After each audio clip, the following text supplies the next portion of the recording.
भावार्थ इस मंत्र में उपमा अलंकार है। हे मनुष्यों, यदि आप लोग अपने संतानों की अतिकाल पर्यंत ब्रह्मचर्य करावें तो वे धर्मिष्ठ, बुद्धियुक्त और चिरंजीवी हुए आप लोगों के लिए अतीव सुख देवें। भावार्थ इस मंत्र में उपमा अलंकार है। मनुष्यों को चाहिए कि विद्वानों के प्रति यह पूछें, कौन हम लोगों के थोड़े ज्ञान वाले संतानों को उत्तम बुद्धि वाले कर सकें। वे विद्वान यह उत्तर देवें कि जो यथार्थवादी हों वे ही उत्तम काम को कर सकें, अन्य जन नहीं। अब विद्ध विषय को अगले मंत्रों में कहते हैं। भावार्थ हे मनुष्यों, जो निकृष्ट कर्म करने और दूसरे के द्रव्य के हरने वाले द्वेष करता हों उनको दंड देकर निर्जन देश में बांधो, और जो स्तुति करने वाले धर्मिष्ठ होवें उनको समीप में निवास देकर सदा सत्कार करो। भावार्थ विद्वानों का यही आवश्यक कर्म है जो सब मनुष्यों को अविद्या और अधर्माचरण से अलग कर विद्वान धार्मिक बना उनका दुख बंधन छुड़ाना निरंतर करना चाहिए। भावार्थ जो मनुष्य दुष्ट कर्म स्वभाव वाले हों वे दूर रखने योग्य हैं, और जो धर्मिष्ठ सत्य का उपदेश करें उनके संग से शिष्ट अर्थात श्रेष्ठ होके सुख को प्राप्त होवें। भावार्थ इस मंत्र में वाचक् लुप्तोपमा अलंकार है। जैसे सूर्य अंधकार का वारण कर और प्रकाश को उत्पन्न करके भय का निवारण करता है, वैसे ही विद्वान जन घोर अज्ञान का निवारण करके विद्या रूप सूर्य को उत्पन्न करके सबके आत्माओं को प्रकाशित करें।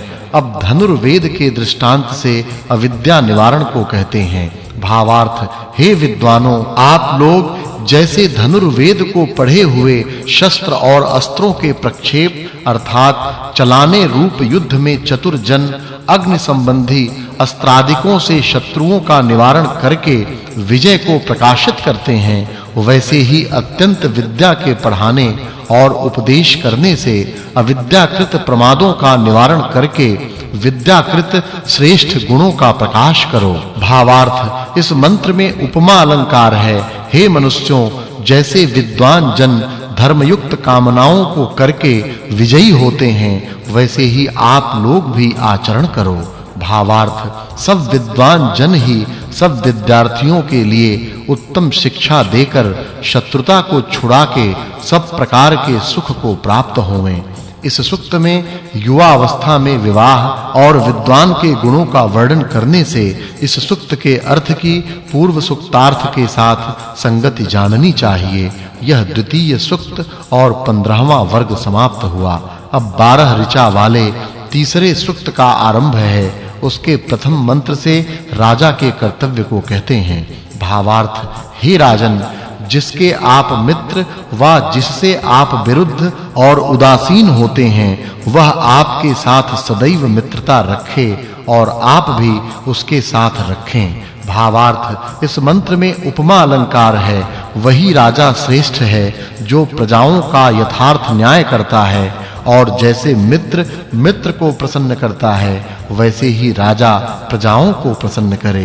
भावार्थ हे राजन, इसी से आपके जन्म का साफल्य होवे, जिससे आप ईश्वर के सदृश पक्षपात का त्याग करके प्रजाओं का पालन करो। अब प्रजा कृत्य को अगले मंत्र में कहते हैं। भावार्थ हे मनुष्यों, आप यथार्थ वक्ता विद्वानों के संग से विद्याओं को ग्रहण कर लक्ष्मीवान हो और इस संसार में सुख भोग कर अंत अर्थात मरण समय में मुक्ति को प्राप्त होवो। फिर राज धर्म को अगले मंत्र में कहते हैं। भावार्थ जो राजा धर्मयुक्त व्यवहार से प्रजाओं का पालन करें वही राज्य करने के योग्य होता है। फिर प्रजा विषय को अगले मंत्र में कहते हैं। भावार्थ हे मनुष्यों, विद्वानों से श्रेष्ठ गुणों की आप लोग प्रार्थना करें तो स्वयं प्रजाएं धनवती होवें। फिर चोरी आदि अपराध निवारण प्रजा पालन राजधर्म को कहते हैं। भावार्थ हे राजन, जो प्रजा को दोष देने वाले होवें उनको सदा ही दंड दीजिए, और जो श्रेष्ठ आचरण करने वाले होवें उनको मानो अर्थात सत्कार करो। फिर राजधर्म को अगले मंत्र में कहते हैं। भावार्थ हे राजन, जो आप विद्या और विनय से न्याय पूर्वक प्रजाओं का निरंतर पालन करें तो आपको यश, धन, राज की उन्नति और उत्तम पुरुष प्राप्त होवें। फिर संतान शिक्षा विषयक प्रजा धर्म को अगले मंत्र में कहते हैं। भावार्थ, जो कन्या और बालकों को माता-पिता ब्रह्मचर्य से विद्या प्राप्त करावें और पूर्ण युवा अवस्था में विवाह करावें तो वे अत्यंत सुख को प्राप्त होवें। भावार्थ, हे संतानों, जो आपके माता-पिता दूसरे विद्या रूप जन्म नामक द्विज ऐसा नाम विधान करते हैं, उनका सेवन निरंतर तुम लोग करो। अब चोरी आदि दोष निवारण, संतान शिक्षाकरण, प्रजा धर्म विषय को कहते हैं। भावार्थ, हे उत्तम संतानों, आप लोग दुष्ट आचरणों का त्याग, माता पितादि का सत्कार और चोरी कर्म आदि का निवारण करके पुण्य वाले होइए। फिर प्रजा धर्म विषय को कहते हैं। भावार्थ, इस मंत्र में वाचक् लुप्तोपमा अलंकार है। हे मनुष्यों, जो विद्वान जन किसी को भी बिना अपराध के दोष नहीं देते, उनको समीप से दूर मत निकालो। इस सूक्त में राजा और प्रजा को चोरी और अन्य अपराध आदि के निवारण आदि के कहने से इस सूक्त के अर्थ की पूर्व सूक्त के अर्थ के साथ संगति जाननी चाहिए। यह तीसरा सूक्त और 17वां वर्ग समाप्त हुआ। अब 11 ऋचा वाले चतुर्थ सूक्त का आरंभ है। उसके प्रथम मंत्र से राज विषय को कहते हैं। भावार्थ, जिनके अधिष्ठाता मुखिया धार्मिक और विद्वान होवें, उनका सदा ही विजय, राज्य की वृद्धि और अतुल लक्ष्मी होती है। भावार्थ, इस मंत्र में वाचक् लुप्तोपमा अलंकार है। हे राजन, जैसे बिजली और भूमि में प्रसिद्ध हुए रूप से अग्नि सबका उपकार करता है और जैसे परमेश्वर असंख्यात पदार्थों को उत्पन्न करने से पितरों के सदृश सबका पालन करता है, वैसे ही आप होइए।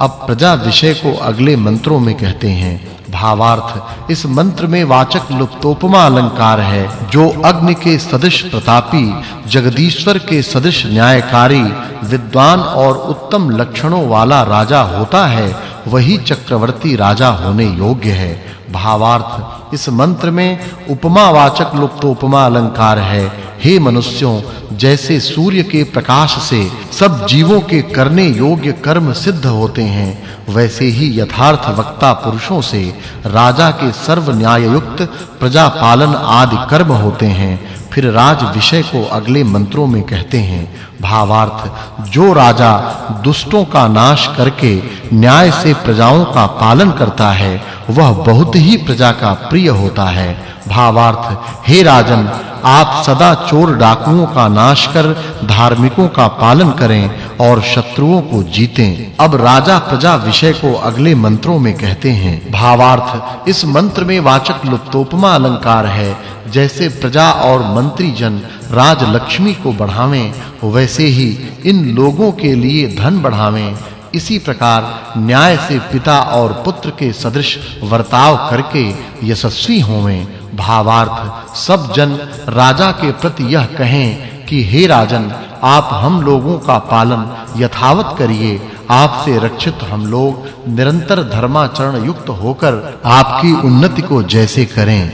भावार्थ, इस मंत्र में उपमा अलंकार है। जो राजा अध्यापक और उपदेशक जन सब लोगों को दुख से पार पहुंचाते, वे अतुल सुख को प्राप्त होते हैं। भावार्थ, जैसे प्रजाएं राजा के हित को सिद्ध करती हैं, वैसे राजा प्रजा के सुख की इच्छा करे। इस प्रकार परस्पर प्रीति से अतुल सुख को प्राप्त होवे। भावार्थ, हे राजन, जो आप विद्या और विनय से प्रजाओं को पुत्र आदि ऐश्वर्य